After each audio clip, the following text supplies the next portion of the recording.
Melalui konferensi pers berkaitan dengan peristiwa tertangkap tangan yang terjadi di wilayah Kabupaten Pekalongan, Jawa Tengah.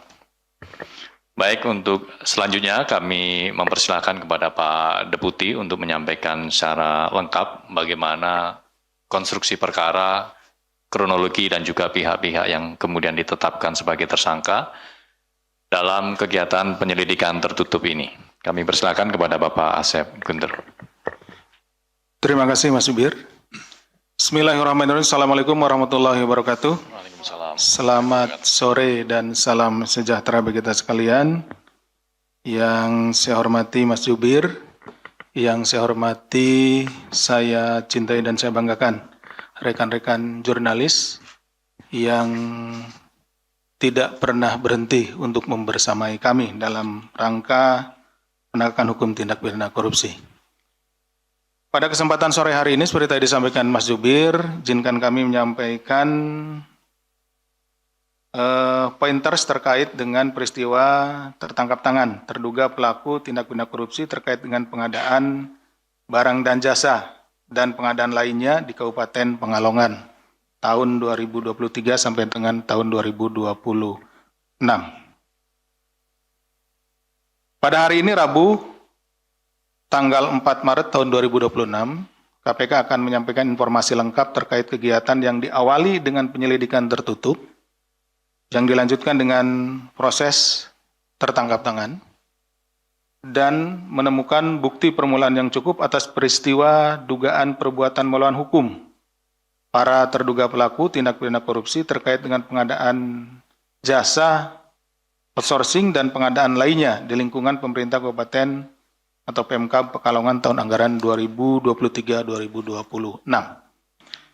Adapun konstruksinya sebagai berikut, bahwa 1 tahun setelah saudari FAR dilantik sebagai Bupati Pekalongan untuk periode 2021-2025, jadi berarti 1 tahunnya itu tahun 2022 ya.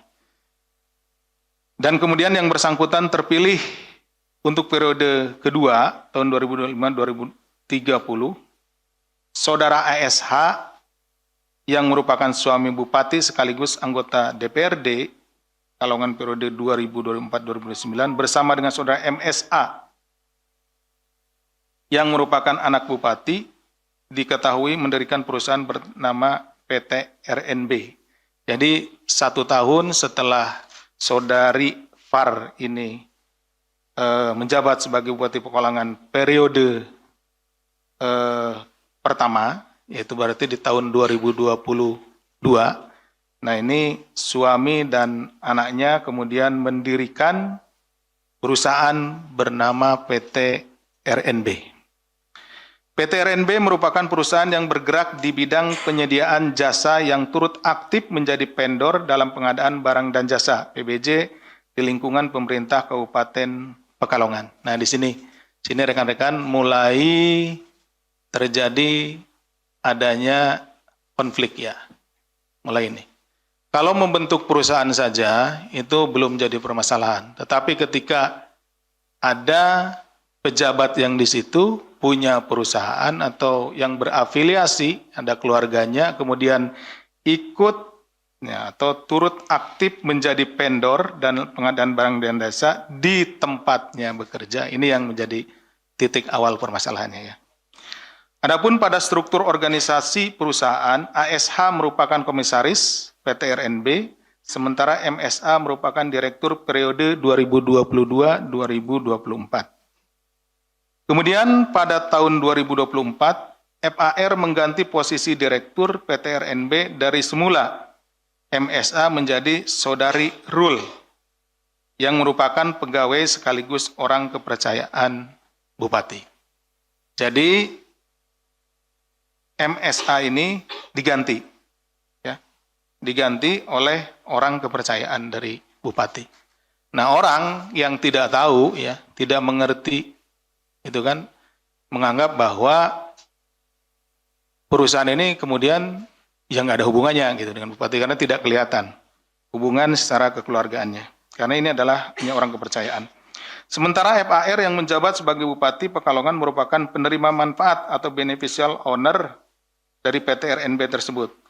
Adapun sebagian besar pegawai PT NRB merupakan tim sukses dari Bupati yang ditugaskan untuk bekerja di sejumlah perangkat daerah di Pemkab Pekalongan. Setelah 1 tahun beroperasi, sepanjang tahun 2023-2026, PT RNB kemudian mendapat proyek pekerjaan pengadaan jasa outsourcing di sejumlah perangkat daerah Pemkab Pekalongan. Jadi tadi diawali PT RNB itu dibentuk oleh suami dan anak dari bupati, ya. Kemudian turut serta aktif dalam pengadaan barang dan jasa, dan pada akhirnya mendapat pekerjaan pengadaan barang dan jasa. Nah, ini disinilah titiknya ya, rekan-rekan. Pada periode tersebut, FAR melalui MSA dan orang kepercayaannya diduga melakukan intervensi kepada para kepala dinas agar memenangkan PT RNB untuk pengadaan jasa outsourcing di sejumlah dinas, kecamatan, hingga rumah sakit umum daerah di Kabupaten Pekalongan.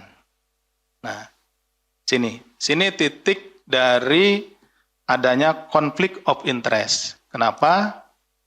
Bupati punya kewenangan di situ terhadap daerahnya gitu ya, daerah Pekalongan di situ. Nah, tentu ada perusahaannya di situ juga gitu. Jadi ada 3 hal sebetulnya ya. Pertama adalah lokusnya, tempatnya.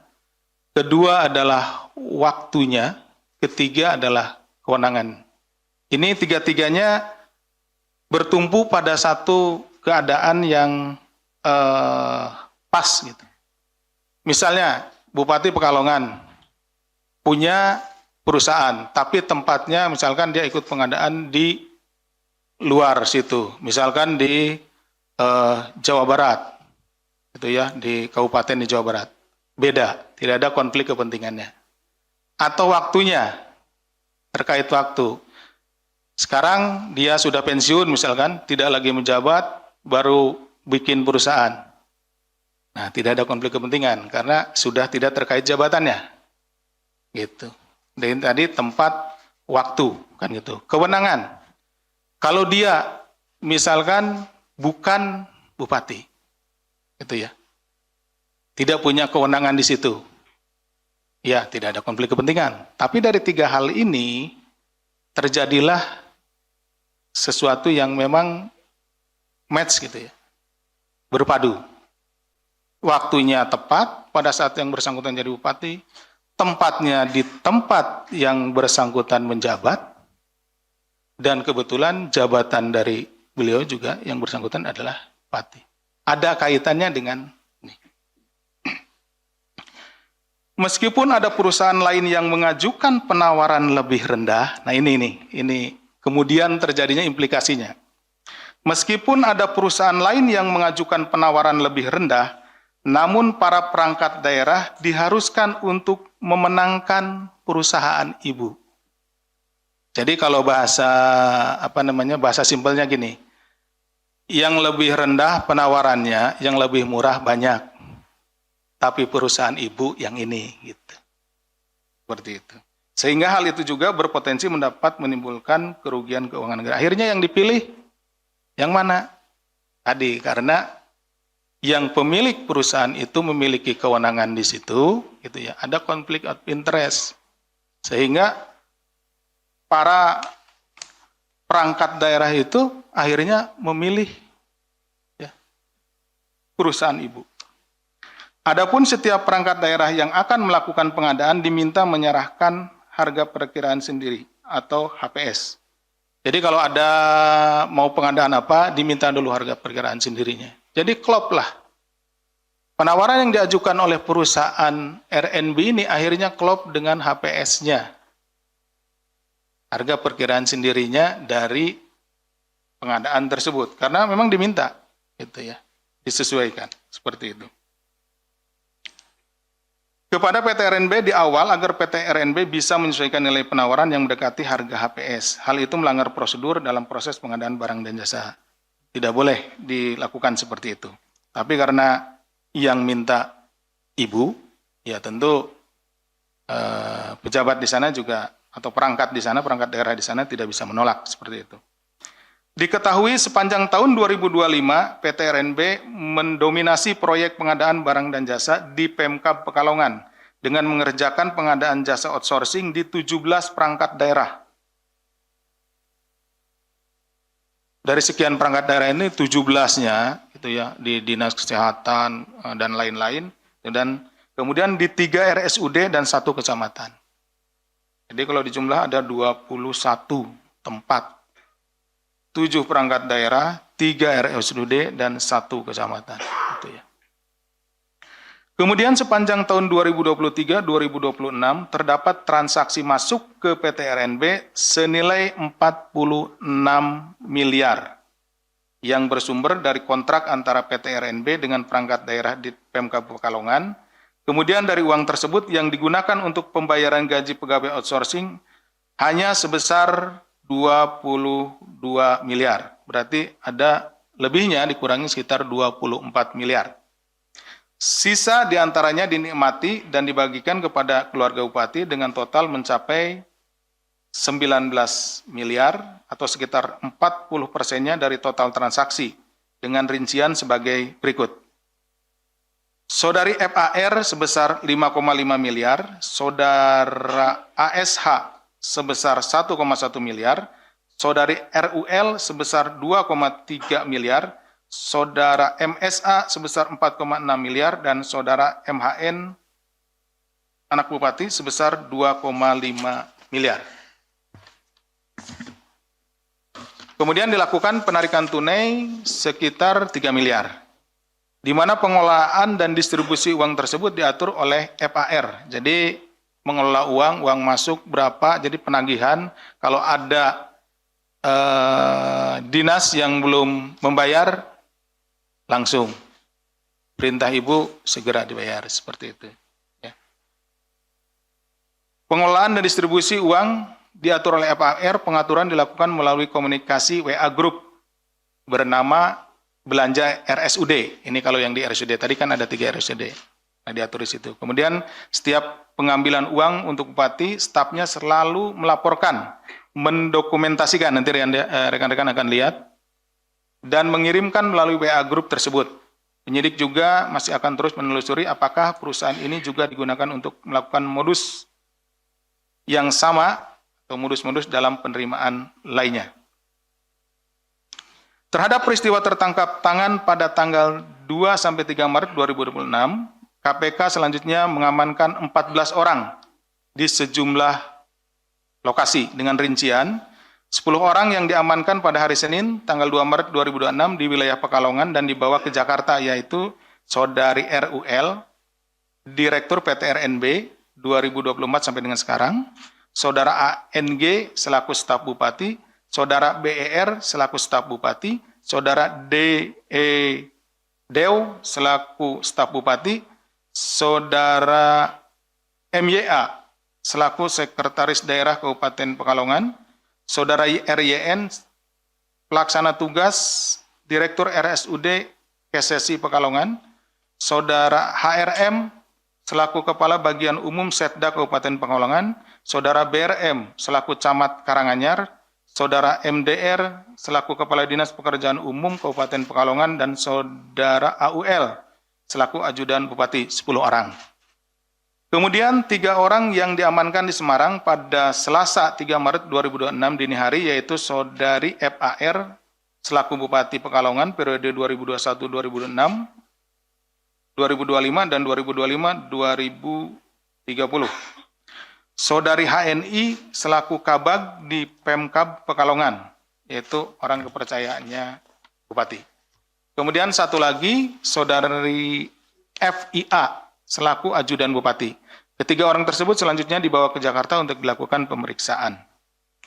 Kemudian 1 orang lainnya datang ke kantor KPK setelah dihubungi oleh tim KPK, ya saudara MSA selaku Direktur PT RNB sekaligus anak dari Bupati. Ya.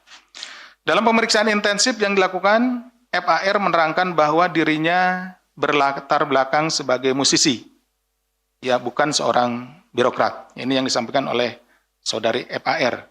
Serta dengan demikian, saudara FAR tidak memahami hukum dan tata kelola pemerintahan daerah. FAR mengaku urusan teknis birokrasi diserahkan kepada sekretaris daerah, sementara dirinya lebih banyak menjalankan fungsi seremonial di lingkungan Kabupaten Pekalongan. Itu yang disampaikan oleh saudari FAR pada saat memberikan keterangan.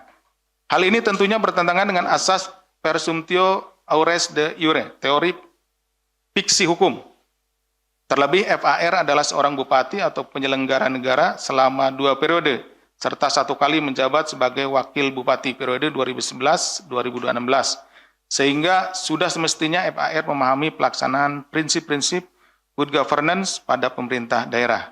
Sementara ini, untuk sekretaris daerah dan sejumlah pihak lainnya menerangkan bahwa telah berulang kali, ya. Jadi Pak Sekda dalam keterangannya kepada penyidik menyampaikan bahwa yang bersangkutan beserta, ya, beberapa pihak lainnya telah berulang kali mengingatkan Bupati mengenai potensi adanya konflik kepentingan ketika Bupati membuat atau mendirikan perusahaan PT RNB dan kemudian ikut dalam pengadaan di Kabupaten Pekalongan.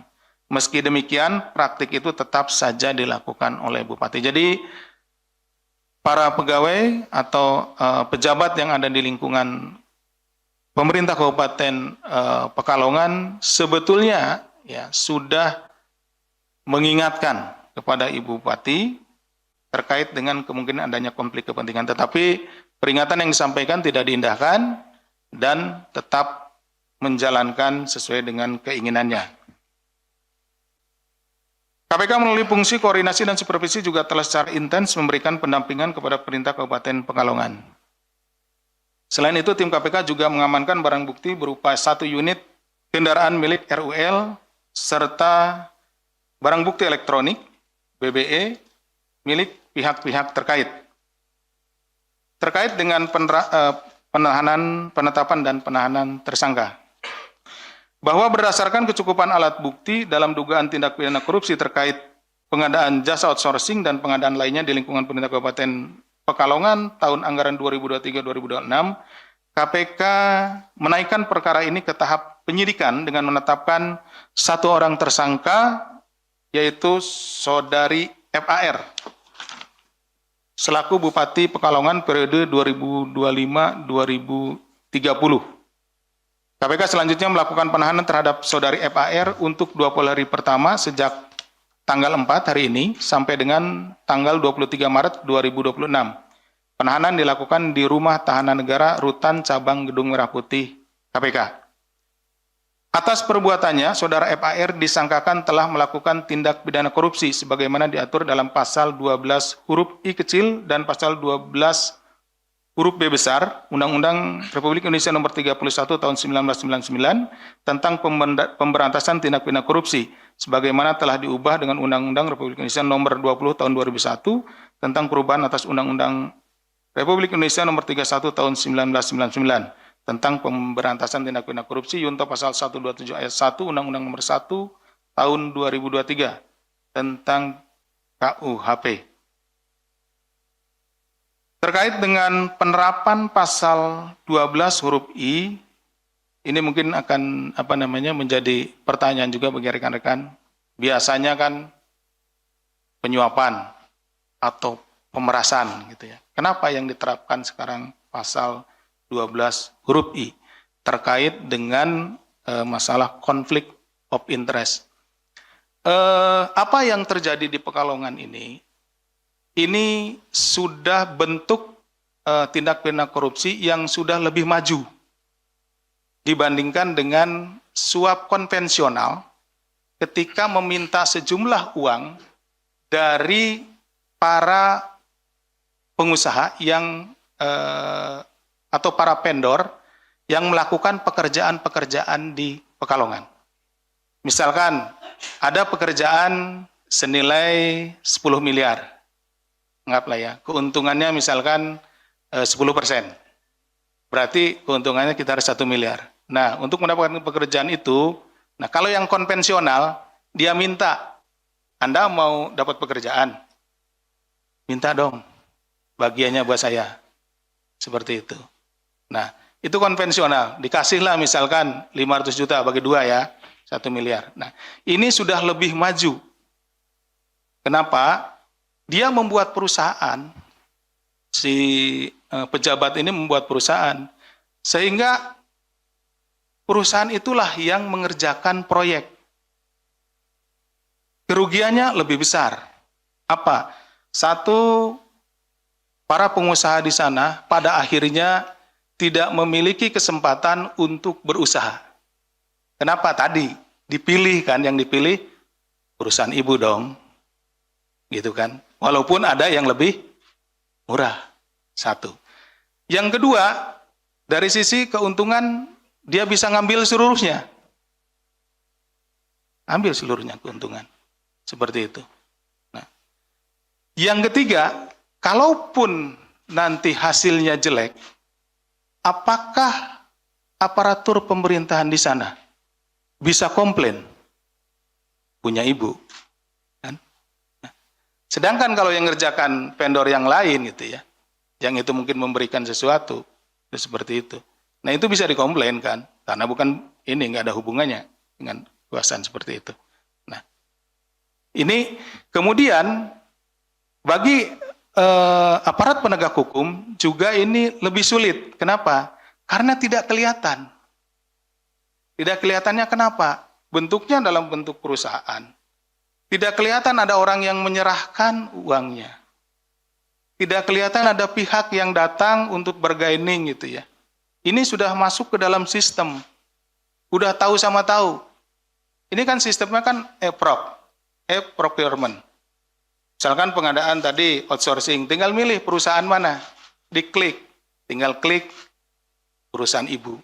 Kan seperti itu.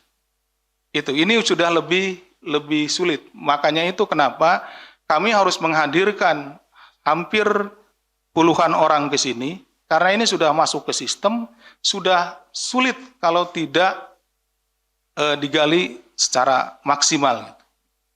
Kami sangat beruntung pada kali ini kita bisa membedahnya. Kemudian kerugiannya pun sangat besar, rekan-rekan. Tadi rekan-rekan bisa perhatikan bahwa dari kurun 2023 sampai 2026 awal ya, itu sekitar 46 miliar. Atau setelah dipotong untuk bayar pegawai 22, ada 24 miliar.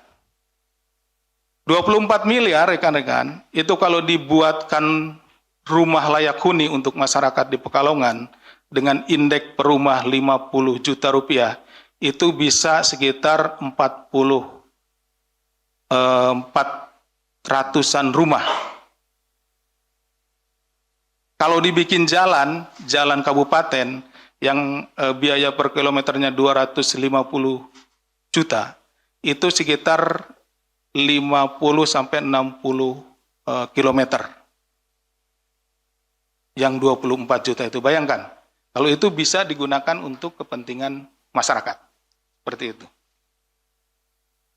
Kami juga ingin menjelaskan bahwa dalam beberapa peristiwa tertangkap tangan sebelumnya seringkali terkait dugaan tindak pidana korupsi, suap menyuap atau pemerasan, di mana pada tindak pidana suap menyuap perbuatan yang dilarang adalah perbuatan memberi atau perbuatan menerima sesuatu, baik hadiah atau janji, sehingga pada saat konvers selalu ditampilkan uang atau barang yang diterima oleh penyelenggara negara untuk menggerakkan agar melakukan atau tidak melakukan sesuatu dalam jabatannya yang bertentangan dengan jabatan. Ini tidak kelihatan karena uangnya langsung masuk ke rekening. Rekeningnya rekening perusahaan. Dari rekening itu, segera sama mereka itu digeser dalam bentuk lain. Nanti kelihatan. Ada properti, kemudian juga ada alat kendaraan ya. Ada beberapa kendaraan, kemudian alat komunikasi dan lain-lainnya gitu kan. Seperti itu.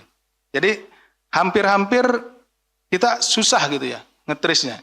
Ini untung saja kami pada kesempatan ini juga mengucapkan terima kasih yang sebesar-besarnya selain kepada warga masyarakat Pekalongan yang berani untuk melaporkan ini, kemudian juga kami sangat berterima kasih dan atas dukungan dari PPATK, karena tanpa kita bisa mengikuti alur uang, alur masuk ke rekening perusahaan itu, alur keluar, kita tidak akan bisa mengungkap perkara ini. Sementara dalam peristiwa tertangkap kali ini, Bupati Pekalongan diduga telah melakukan tindak pidana korupsi sebagaimana diatur dalam pasal 12 huruf I Undang-Undang Tipikor, sehingga penanganannya mengacu pada alat bukti yang ditemukan pada saat kegiatan tertangkap tangan, yaitu pada saat tim penyelidik menemukan peristiwa pidana, sesaat kemudian ditemukan benda-benda yang menjadi alat bukti dalam peristiwa pidana ini. Perlu kami sampaikan juga bahwa pasal 12 huruf I Undang-Undang Tipikor adalah delik formil, sehingga cukup dibuktikan apakah perbuatannya telah memenuhi rumusan delik tanpa harus melihat adanya akibat dari perbuatan tersebut. Sementara pasal 12 huruf I Undang-Undang Tipikor ini diterapkan kepada pegawai negeri atau penyelenggara negara yang dengan sengaja turut serta, baik secara langsung atau tidak langsung, dalam pemborongan, pengadaan atau persewaan yang ditugaskan untuk diurus atau diawasi. Jadi di sini Bupati seharusnya mengawasi setiap pembangunan yang dilakukan oleh vendor-vendor yang melakukan pekerjaan di wilayah hukumnya, ya. Dalam hal ini di Kabupaten Pekalongan.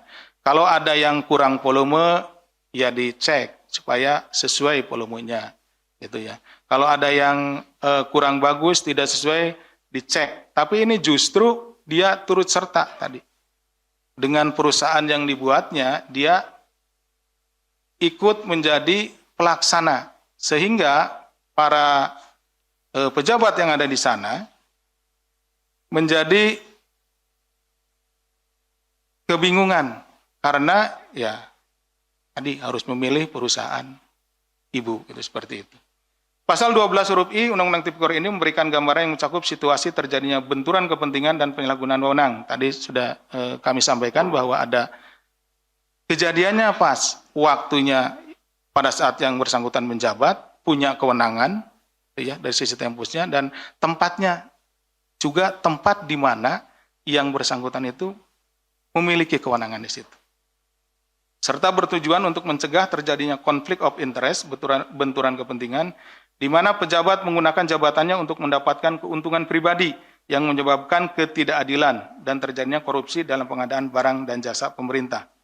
Selanjutnya, apabila dikaitkan dengan pasal 12 huruf I Undang-Undang Tipikor dengan kegiatan tertangkap tangan ini yang mengacu pada ketentuan pasal 1 angka 40 huruf D Undang-Undang nomor 20 tahun 2025 tentang KUHP ya, yang baru, yang menyebutkan tertangkap tangan adalah tertangkapnya seorang pada waktu sesaat, kemudian padanya ditemukan benda yang diduga keras telah dipergunakan untuk melakukan tindak pidana yang menunjukkan bahwa dirinya adalah pelakunya atau turut serta melakukan.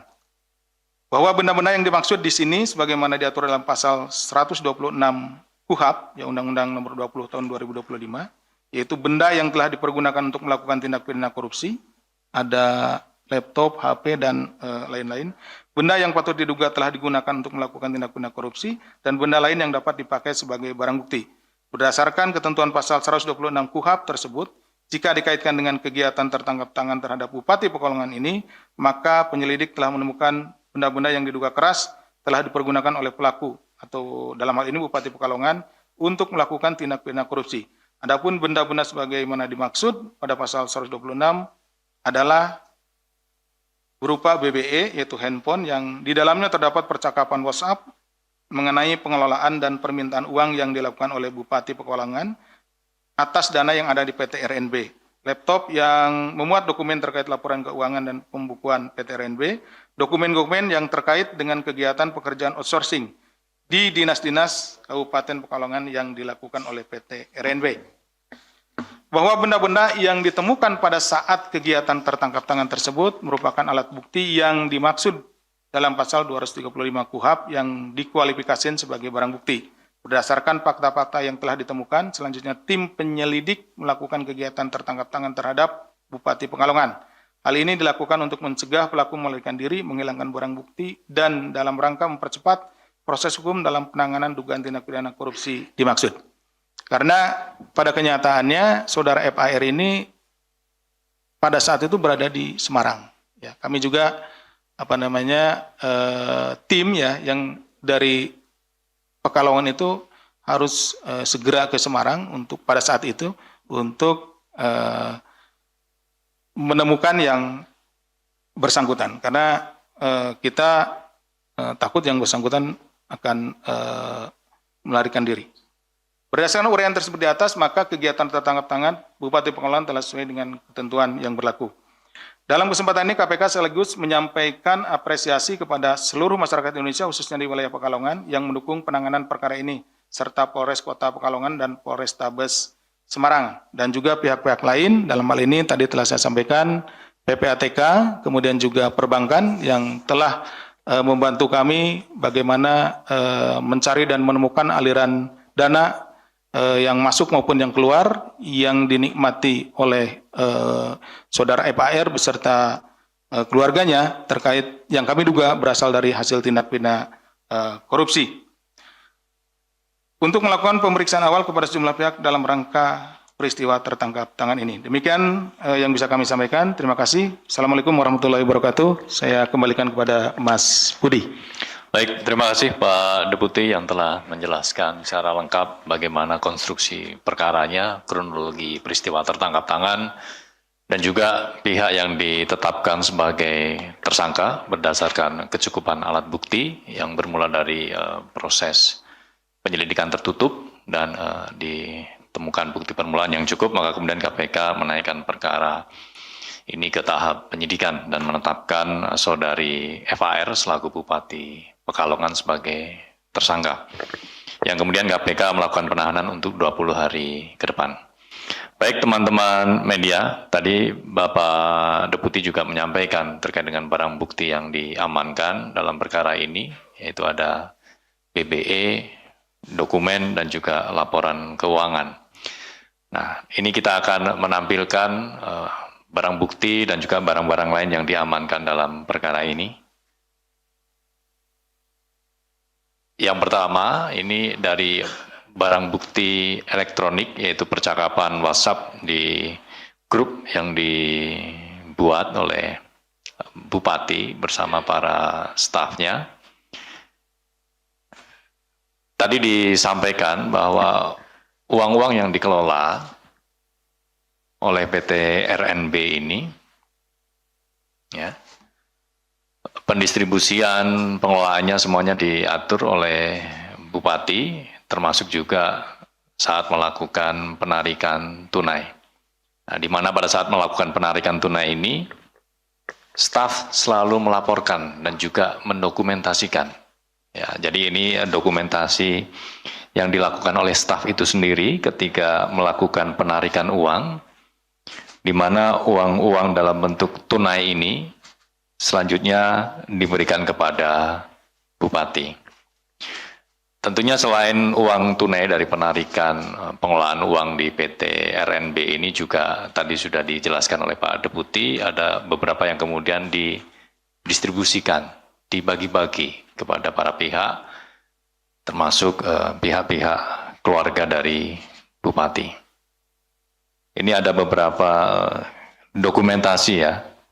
Berikutnya, karena memang dari 2025 sampai dengan 2026 itu aktif melakukan penarikan, ya, aktif memberikan uang tunai kepada Bupati.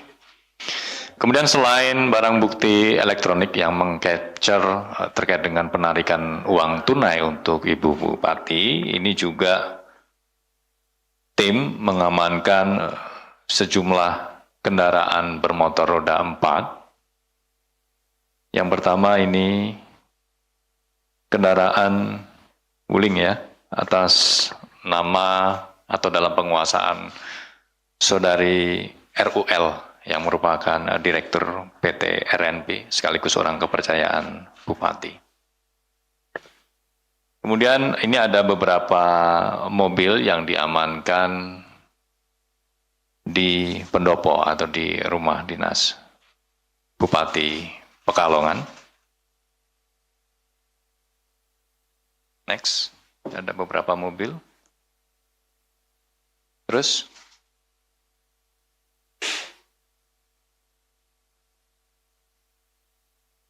lanjut. Dan yang terakhir, ini kendaraan roda 4 yang diamankan di salah satu rumah yang berlokasi di kota wisata Cibubur. Tadi Pak Deputi juga sudah menyampaikan bahwa penyidik nanti masih akan terus menelusuri terkait dengan aset-aset yang diduga terkait ataupun berasal dari dugaan tindak pidana korupsi ini. Ada beberapa aset lainnya juga yang masih akan terus ditelusuri.